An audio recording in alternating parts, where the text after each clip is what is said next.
Now, it's a pretty safe bet that everybody within the sound of my voice, which would include you and me, have used a search engine before. And one of the things I'd like to encourage you to do is when you're doing searching, looking for footprinting regarding a company, go ahead and try just more than just one. Instead of just using Google or Yahoo or Bing or whatever you usually use, try a couple different ones because they may give you different results with more information.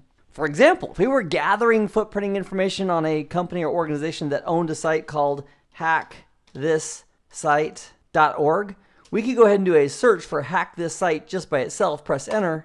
So the first hit in my example is the main website itself. This is a website that was set up by a bunch of great people for the purpose of assisting people like yourself and me with learning about and practicing security. So the full site is www.hackthisSite.org. And from right here, I know they've got a login page. There's some forums. So we can use a passive technique like a search engine to find a lot of information without directly going to their site. And if we scroll down, here's an example of their site being mentioned in Reddit. So we could go to the Reddit article as well to find even more information. In fact, this one right here, I'm going to go ahead and open up because it's interesting. I'm going to right click and open it up in a new tab. So this person mentions they used to go to that site quite a bit. They solved challenges, and it looks like they solved all those challenges that were presented by that site. And my question is, says this writer, are there any alternatives? And then under the comments, we've got some other alternatives. So just for our personal benefit, it's also good to know that by using a search engine, we can find additional tools and resources that can help us practice and learn. If we go back to our search results and scroll down, maybe we go to, for example, several pages down. Let's go to page 4 in this output. And we've got additional content on the web that's referring to or connected to or mentioning that website. And all of that could be used as part of our reconnaissance and footprinting for the target. Another very interesting feature that we could use as we're doing footprinting is cached sites. Now, I'd like to share with you a little teeny bit of history about me. Back in 2006 and 2007, I had a real estate business as well. And I used to have a website called barkerpricesright.com. I kid you not. If we were doing a reconnaissance, we wanted to find information about that website. How do we view something the way it was, for example, last year or 2 years ago or 5 years ago? And the answer is we can use a tool that shows us the cached information. And one site that allows us to do that is www.archive.org. And from here, we can put in the URL of a website that we like to see in a previous state. And if it's cached, it'll show it to us. So I'm going to use my example of barkerpricesright.com and we'll press enter. So it was back here in 2007 that I actually did something with it. So if we clicked, for example, on 2007, and I'm going to scroll down just a little bit so we can see it. Here it's claiming to have a snapshot on August 18th of 2007 of what that site looked like. Now, it may not be perfect. In fact, if there was scripting and other calls that were made, it may not have everything cached. However, the reason this could be really helpful to us is that if we know that in the early days of a company, they might have had information that was part of their website, which they've since removed, we can go back and take a look at it. So I'm going to click on the 18th here. And so at the time, this website, and it doesn't have the graphics involved because they were beautiful, I can tell you that. It gave visitors the ability to click on these links for various services.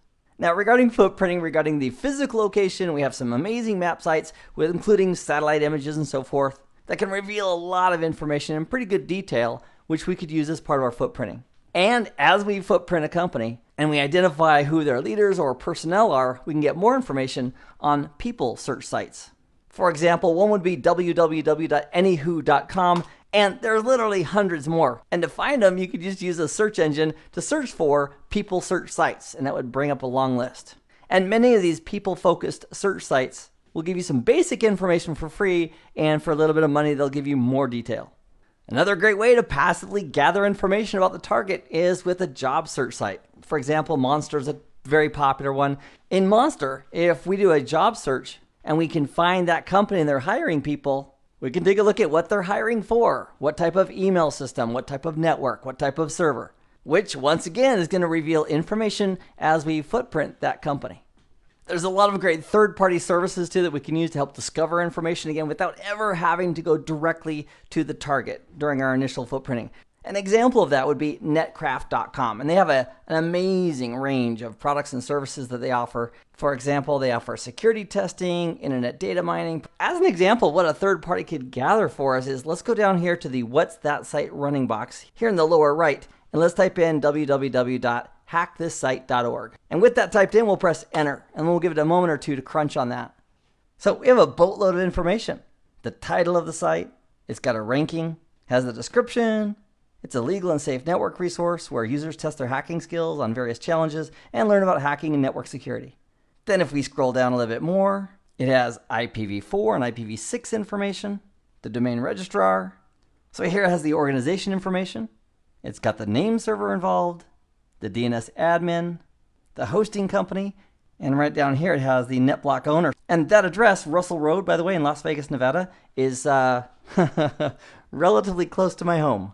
So in the block of addresses, they're using 138, 137, 139, 135. There's a load balancer involved, and the OS is FreeBSD. So again, tons of information without ever having to go directly to that site. And as we scroll down even further, check out what else is here. It's got the site technology on the server side. They're using PHP and SSL on the client side. They're using JavaScript. They're also using a JavaScript library called jQuery. And as we scroll down, it has even more information about their site. And with all of that information being presented to us, it makes it that much easier to do footprinting based on what they're using, because it's showing us some of the technologies and server types that are involved in their website. The other thing I'd like to share with you is we can set up alerts. Let's imagine that hackthisSite.org really is our target, and we want to be alerted when something new happens. We can go up to google.com/alerts and press enter. And if we scroll down the list, there's a lot of alert suggestions, but if we wanted to get alerts regarding hackthisSite.org, in fact, let me just do a hack this site without the .org, so anything regarding hack this site should trigger an alert, and we can specify the details regarding our alert. How often, the sources, the region involved, and how many. You want all the results or only the best results. So you can put your email in there, click on create alert, then Google can let us know via email message regarding some new information regarding hack this site. And that can be handy. So once we've done our footprinting, we can then go ahead and set up alerts to find any new information as it trickles in. In this nugget, we looked at a few tools and demonstrated some examples of using search engines as part of our footprinting process. I'm glad you joined me for this nugget. I hope this has been informative for you, and I'd like to thank you for viewing.